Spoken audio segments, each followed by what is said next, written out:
Assalamualaikum dan salam sejahtera. Nama saya Nur Fatini Akila binti Abdul Razak. Nama matrik saya JT 11790/20.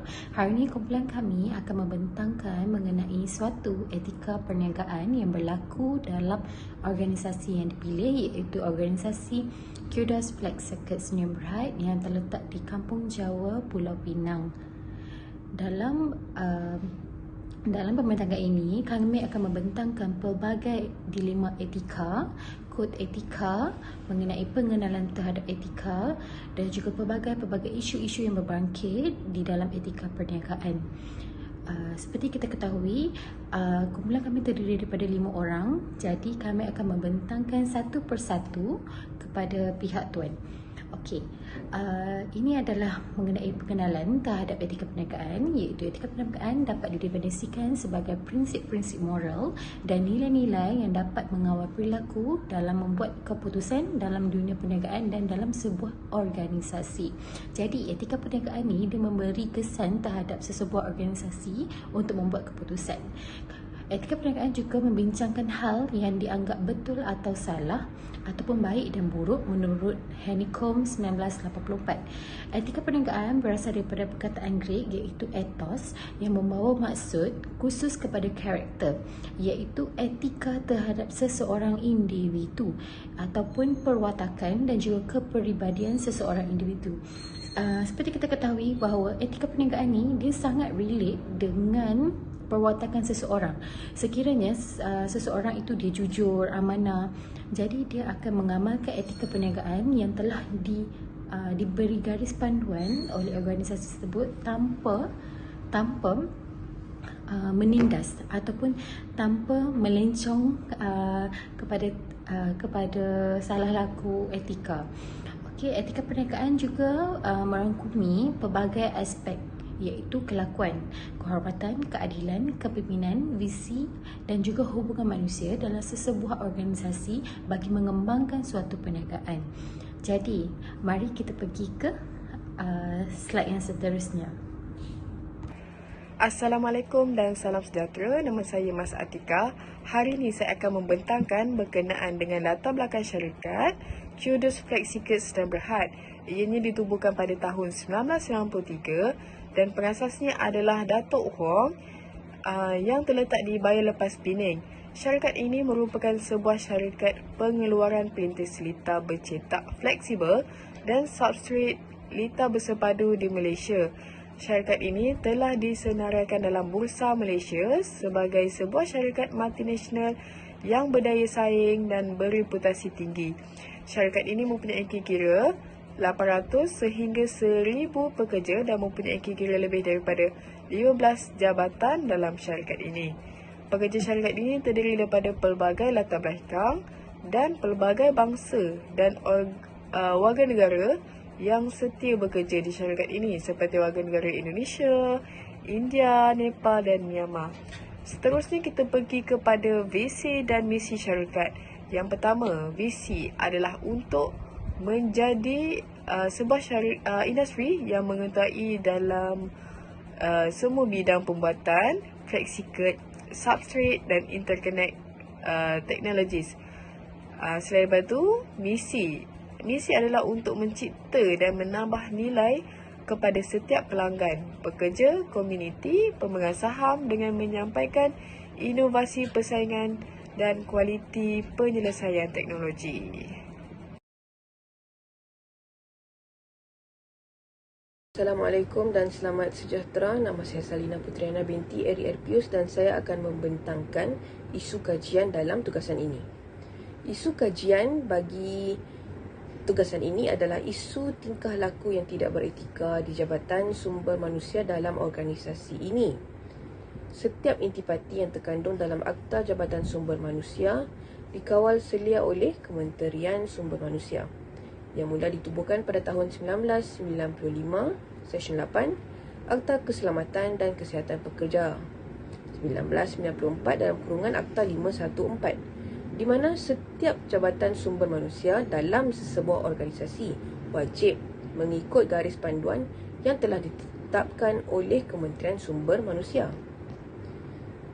Seterusnya, Dilema etika jabatan sumber manusia dalam organisasi ini. Yang pertama, masalah penetapan gaji bagi setiap pekerja.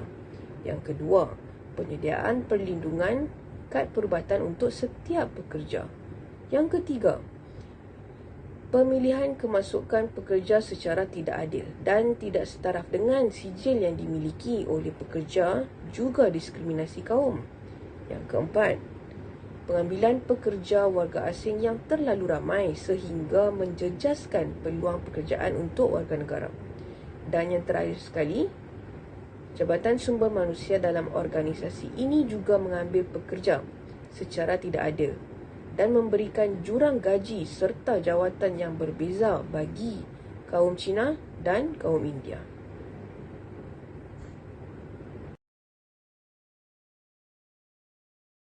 Assalamualaikum dan salam sejahtera. Saya Muhammad Amir bin Murad. Di sini saya ingin membincangkan berkenaan dengan cadangan penyelesaian. Penyelesaian ini adalah setiap masalah yang dihadapi pasti mempunyai cadangan penyelesaian yang strategik untuk menyelesaikan dilema dan isu etika dihadapi dalam sesebuah organisasi. Organisasi ini mempunyai pelbagai isu yang perlu diselesaikan bagi membantu pembangunan dan mengurangkan kadar pusing pekerja ganti dalam organisasi ini. Hal ini bagi meningkatkan kesejahteraan pekerja yang bekerja dalam organisasi ini.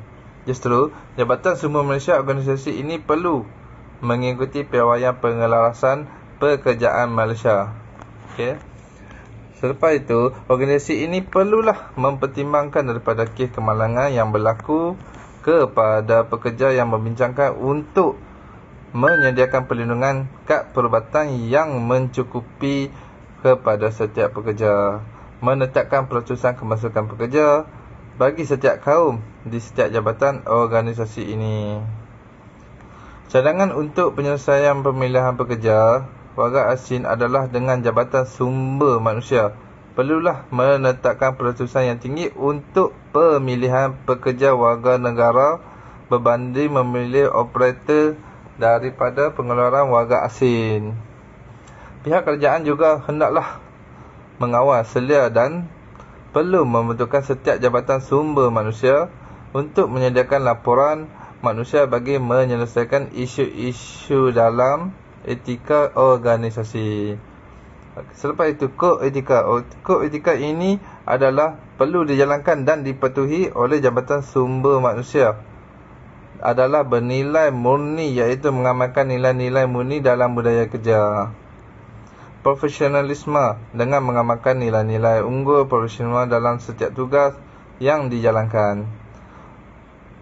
Beraccountability, iaitu berpegang teguh prinsip accountability dan kedaulatan undang-undang dalam menjalankan tugas yang telah diamanahkan serta mengutamakan kepentingan pelanggan dan pekerja.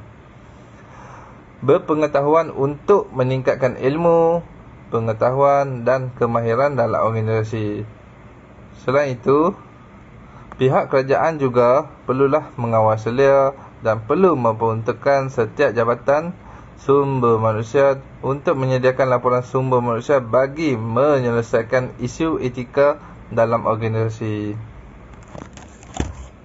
Assalamualaikum, saya Baharin bin Syuib, JG 107336 Palang 19, membuat kesimpulan dalam kajian sumber manusia adalah penting bagi memahami, meningkatkan dan mengelola aspek-aspek berbagai fungsi dan isu dilema etika dalam sesebuah organisasi.